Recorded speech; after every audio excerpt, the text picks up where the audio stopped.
My own daughter cut me off at 12 for money, then told me to pretend she was never mine. I took Laura by the hand and said, "Sweetheart, I hope you understand what you're saying. Giving up my parental rights means you'll no longer be able to call me dad. You won't be my daughter anymore." She pulled her hand away, looked me straight in the eyes and said, "Yes, I want that." I was stunned. I couldn't find the words to explain the consequences of her decision. My lawyer tried to make her understand what this meant, including the legal implications like inheritance and more. But she didn't change her mind. She turned to her stepfather and asked, "Once he gives up his rights, you'll be able to adopt me officially, right?" He nodded with an excited expression on his face. "Of course, sweetheart." There's no way to describe the bitterness I felt in that moment. My heart shattered into pieces. I lost my reason to live. After my wife's betrayal, the woman I had spent 15 years with, the only light left in my life was Laura. She was the only reason I kept going, working myself to exhaustion at 2 jobs. Even 2 years after the divorce, I hadn't dated anyone. I had neither the time nor the desire. I wanted to give all my love and attention to Laura, and this is what I got in return. She wanted to get rid of me. I was in such a miserable state that I couldn't think clearly. My lawyer asked for a delay to give an official response. I'm sure my ex-wife and her husband slept peacefully that night, satisfied with the vulnerable position they had left me in. My lawyer drove me home. As soon as he left, I broke down crying like a baby and sobbed for a long time in my empty apartment. Every possible emotion poured out of me. I called my parents and told them about Laura's demand. They were horrified. They came over immediately to comfort me. My parents, especially my mom, were very close to Laura. She had taken care of her for over a year. Back then, my ex-wife had surgery and was bedridden for a full year. During that time, my mom looked after both Laura and my ex-wife. My mom tried to talk to Laura, but she was firm. I had to give up my parental rights. She was desperate to become her rich stepfather's daughter. He had told her that he couldn't adopt her unless I officially signed away my rights. I asked my lawyer what options I had. He said we could try taking legal action for child manipulation. But Laura was 12, and proving she was being manipulated would be incredibly difficult. Plus, they had the money to drag out a long legal battle. I didn't. And honestly, what would I even be fighting for? The one I should be fighting for was already completely on their side. It was a lost war. I had no choice but to swallow the bitter pill and give up my parental rights. The following week, I just lay curled up in bed. I quit my second job. Who was I working for now, anyway? I had no reason to wake up in the morning, no motivation to go to work. I started taking excessive time off from my main job and performed so poorly that they eventually fired me. I moved to another city. I slept in subway stations and wandered the streets like a madman. Slowly, I started to pull myself back together. I found a new job, joined a gym, and began seeing a therapist. It took me 2 years to feel like a human being again. I didn't jump into new relationships, but I often had one-night stands, my own form of therapy. And that's how I met my current wife, Brianna. She had a daughter, Emma. She was 5 at the time. Eventually, we moved in together. When Brianna first introduced me to Emma, I broke down in tears. She reminded me so much of Laura. I desperately wanted Emma to call me Dad, but I couldn't bring myself to ask. I was terrified of getting hurt again. I maintained a healthy but emotionally distant relationship with Emma. Then, when she turned 12, she asked me, on her own, if I would adopt her. It was a breathtaking moment. Now I have 2 daughters, Emma and our 3-year-old little girl, Amy, with Brianna. I think I've given you enough context about my story. Let's fast forward to 1 week ago. I was coming home from work when I suddenly saw a familiar face smiling at me. As I got closer, I realized it was Laura. I got chills all over my body. It was like seeing a ghost. She was taller now, slimmer, and of course more beautiful. But I would have recognized her anywhere. She ran up to me, hugged me tightly and said, "Dad, it's me. Laura, I finally found you." I looked at her with empty eyes and said, "I have 2 daughters, but you're not one of them." Without letting her say another word, I turned and walked away. She followed me, but I turned around and said, "Stop following me or I'll call the police." I didn't see her again. Until the very next day, she showed up at my doorstep.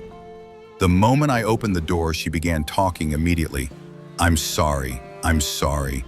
I know you're mad at me, but please just hear me out. Mom died. And Dad, well, my stepdad, brought his mistress into the house. He doesn't love me the way he did when Mom was alive. He cut me off financially and told me I have to earn my own money now. When I pushed back, he said he was going to disown me. I listened to her pour out her complaints with a stone face. Then I replied, coldly, so what? She started begging me for another chance. I screamed at her to get out and slammed the door in her face. That's when she went to my mother. She apologized, cried, and managed to melt her heart. Her tears managed to break my mother's heart. Now she wants me to make peace with Lara, for the sake of the family. But the pain Lara caused me, it won't let me do that. Before we get to the next update, please tell me in the comments, do you think the narrator is doing the right thing by refusing to reconcile with Lara right now? I mean, think about it. Can we really judge children for choices they made when they were so young? At that age, do kids truly understand the consequences of their actions? In most legal systems, it's the parents who are held responsible for their children's decisions. And as for the child, what if she was just fed a story, told how great life would be without her bad dad? She might have just believed it. Maybe, just maybe, the narrator should let go of the past and give her a second chance. Not offering riches or unconditional trust right away, but maybe reopening the door to some kind of relationship. I fully understand his pain. Honestly, if I were in his shoes, I don't know if I'd be able to forgive either. So please, let us know your thoughts in the comments below. Be sure to subscribe to our channel so you don't miss more incredible discussions. In the meantime, check out our other videos.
Be sure to subscribe to our channel so you don't miss more incredible discussions.